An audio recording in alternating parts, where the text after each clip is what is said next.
je suis venue voir Jean-Yves et puis Annie Blouin qui sont en pleine préparation du cidre. Mais Jean-Yves a une particularité, c'est qu'il le fait à l'ancienne. Alors là, moi qui ne connais rien au cidre parce que je n'ai jamais vu la fabrication, eh ben, je suis bien curieuse de savoir comment ça se passe. Alors bonjour Jean-Yves et Annie. Bonjour. Donc vous êtes en pleine préparation de cidre. Et là, on est donc dans le verger où en fait on a tous les pommiers.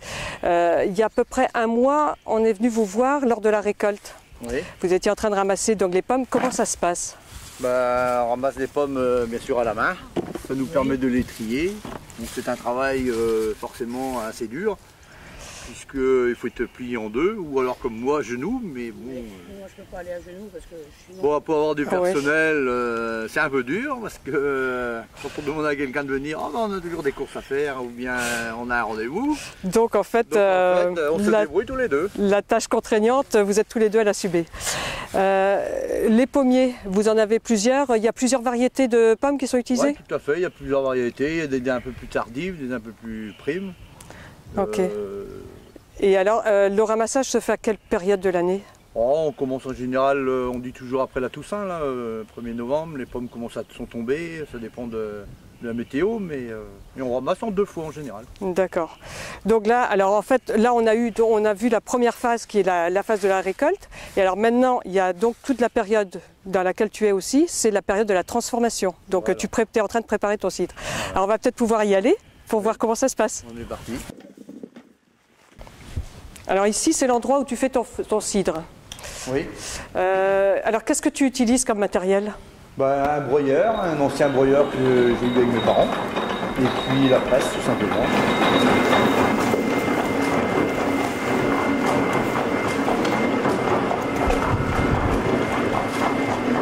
Alors là, donc, tu viens d'entreposer la pulpe là, dans un grand bac, parce que tu dois le laisser à un certain temps ou pas?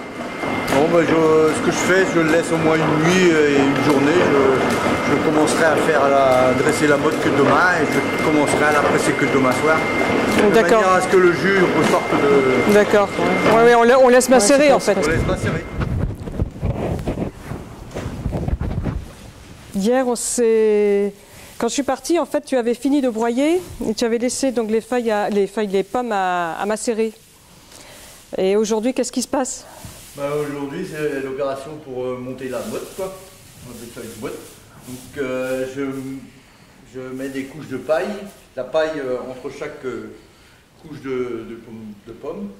Et la paille, elle sert en fait à tenir la motte et puis à drainer le cidre aussi pour une fois qu'on le presse,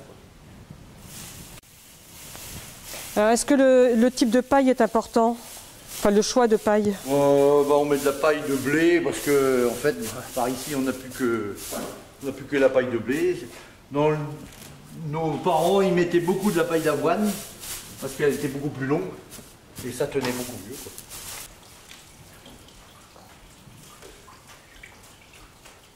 La motte, elle est finie. Oui.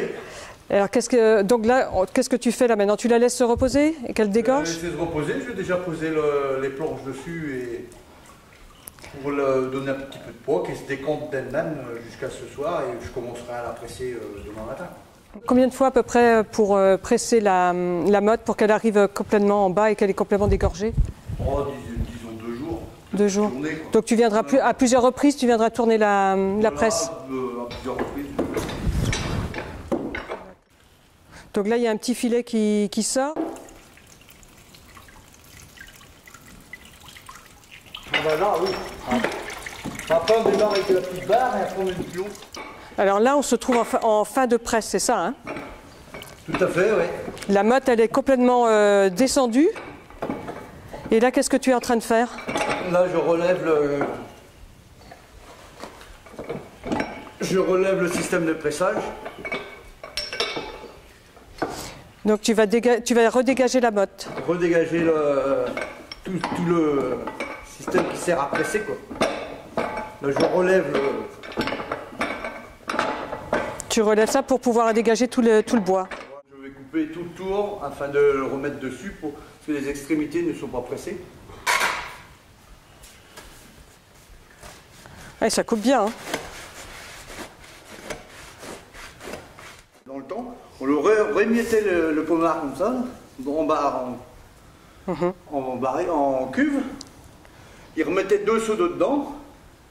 Il laissait me tremper pendant une nuit. Il refaisait sa motte. Il en retirait un petit cidre pâle, mais ça faisait un petit cidre. Oui. Et là, alors là, elle était... Maintenant, bien sûr, on ne le fait plus. Parce que... Le jus qui est sorti, donc c'est du jus de pomme. C'est du jus de pomme, oui. Donc il est sucré? Il est sucré. D'accord. Et donc là, tu es en train de le filtrer? Je le refiltre une deuxième fois pour qu'il y ait le moins possible d'impureté, en fait, d'accord. Donc c'est ici que tu mets ton cidre en barrique. D'accord. Ouais. Alors les barriques là, tu les prépares auparavant? Elles ont été lavées à l'eau bouillante.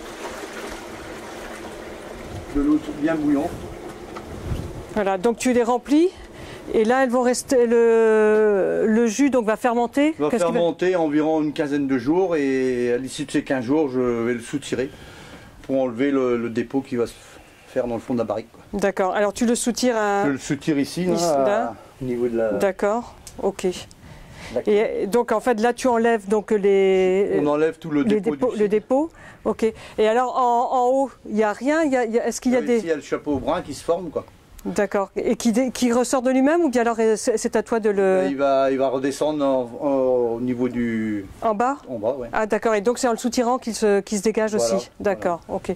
Et alors après, donc au bout de 15 jours, tu as fait ça, et ensuite qu'est-ce qui va se passer? Tu laisses le cidre se faire tranquillement? Voilà, je le laisse faire ça tranquillement, et je le surveille à l'aide d'un pèse-cidre pour savoir la vitesse du vent en fonction de la météo aussi, quoi. D'accord.